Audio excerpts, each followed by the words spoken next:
পরের ঘাড়ে যেমন কাঁঠাল ভেঙে সব সময় খাওয়া যায় না, যেমন অন্যের কাজ কেউ যদি করে দেয় রোজ, সে কোনোদিন কাজ শেখে না।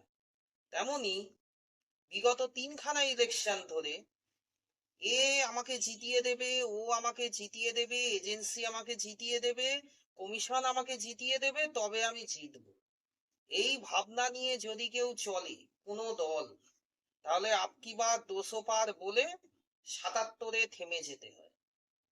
নমস্কার, আমি অনির্বাণ, আপনারা দেখছেন দেওয়াল লিখন। আজ একটু ব্যাকগ্রাউন্ডে অন্যরকম আছে, শরীরটা একটু ভালো না, খাটে বসেই ভিডিও বানাচ্ছি। বড্ড টায়ার্ডও আছি, প্লাস একটু জ্বর মতনও হয়ে আছে আমার। তো ফ্রেন্ডস, আজকের এখানে বসেই বানাচ্ছি আমি ভিডিও, একটুখানি মার্জনা করে দেবেন, ক্ষমা ঘেন্না করে দেবেন। তো আজকের আমার বিষয়, এসআইআর কি সহায়তা করবে নাকি বুমেরাং হবে? আমি কেন বলছি এসআইআর বুমেরাং হবার চান্স বেশি? বন্ধুরা বুঝবেন, হিসেব বুঝবেন, পরিষ্কার হিসেব বুঝবেন। এসআইআর এ আমরা কি দেখলাম? 91 লক্ষের কাছে নাম বাদ হয়ে গেছে।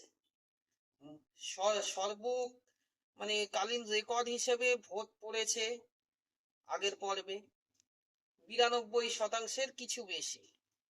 তো এবার অনেক সেপোলজিস্ট বলছেন, অনেক সমীক্ষক বলছেন, অনেক প্রাজ্ঞ ব্যক্তিরা বলছেন যে এই যে ইলেকশনে ভোট পরিমাণ বেশি পড়ার কারণ অ্যান্টি গভর্নমেন্সি হতে পারে।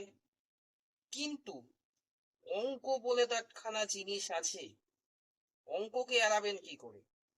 অঙ্ক বলে একখানা জিনিস আছে, এই অঙ্ক কিন্তু অন্য কথা বলছে।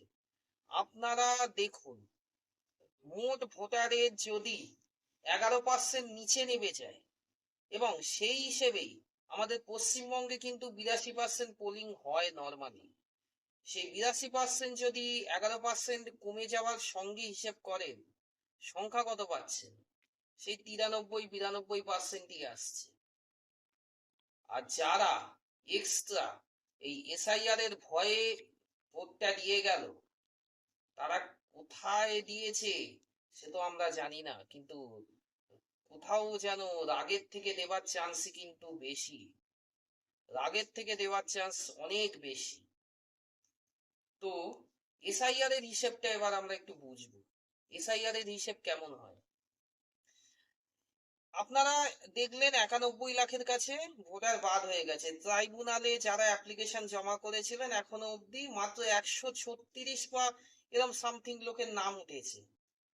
তো এই যে 91 লাখ লোকের নাম বাদ হয়েছে, এর মধ্যে দাবি করা হচ্ছে, কমিশন কিছু জানাননি, দাবি করা হচ্ছে যে কিছু বৈধ ভোটার আছে। এবার দেখুন, বৈধ ভোটারের নাম যদি সত্যি বাদ হয়ে থাকে, এই যে ধরুন পরিবারে 5 জন আছে, তার মধ্যে 2 জনের নাম বাতিল হয়ে গেল, 3 জন কিন্তু রইল, তারা কি হ্যাপি হ্যাপি ভোটটা দেবে? খুব খুশি হয়ে আনন্দে ভোটটা দেবে, না তারা রাগের থেকে দেবে? কোথাও গিয়ে এই 4% যে বেশি হচ্ছে, এই রাগের ভোট নয় তো? মনে তো হচ্ছে, আমার আমার অন্তত মনে হচ্ছে কোথাও গিয়ে রাগের ভোট এর মধ্যে আছে। যদি বা 4 তারিখ পরিষ্কার বুঝতে পারবো, 4 তারিখ ছাড়া এগুলো বলা সম্ভব না, কিন্তু যতদূর আমার মনে হচ্ছে এতে কিন্তু রাগের ভোট আছে। এবার দেখুন, যে পার্সেন্ট অফ ভোট বাদ হয়ে গেছে, 91 লাখকে যদি আমি 100% ধরি, তার মধ্যে যদি খুব কম হিসেবেও আমি ধরি, যদিও তৃণমূল দাবি করছে 7%-এর ওপর হিন্দু নাম বাদ হয়েছে, এর দাবি, নির্বাচন কমিশন কিছু জানায়নি, কিন্তু যদি এক্ষেত্রে বিজেপির আমি ধরলাম 20% ভোটও বাদ হয়ে গেছে, তার মধ্যে বাকি 80%ই তৃণমূলের, তাহলে তাহলেও বিজেপি কিন্তু সিম্পল পাটিগণিতের হিসেবে নিজের 5% ভোট কিন্তু কমে যাচ্ছে তাদের। যা পেয়েছিল 39 থেকে 5 মাইনাস করুন। কেন? কেন মাইনাস করবেন আপনি? এই যে পার্সেন্ট অফ ভোটটা বিজেপির কাটলো, মানলাম একদম কমিয়ে ধরলাম 20%, সেখানে যদি বিজেপির পার ফ্যামিলি 1 জন করে নাম কাটে, ওই 4 জন কিন্তু খেপে আছে, তারা কিন্তু বিজেপিকে দেবে না, দেবে না, লিখে রাখুন, দেবে না। আপনার নীতি আদর্শ তখন জলাঞ্জলি যায় যখন মানুষের ভাত কাপড় আর মাথার ছাদের চিন্তাটা আসে।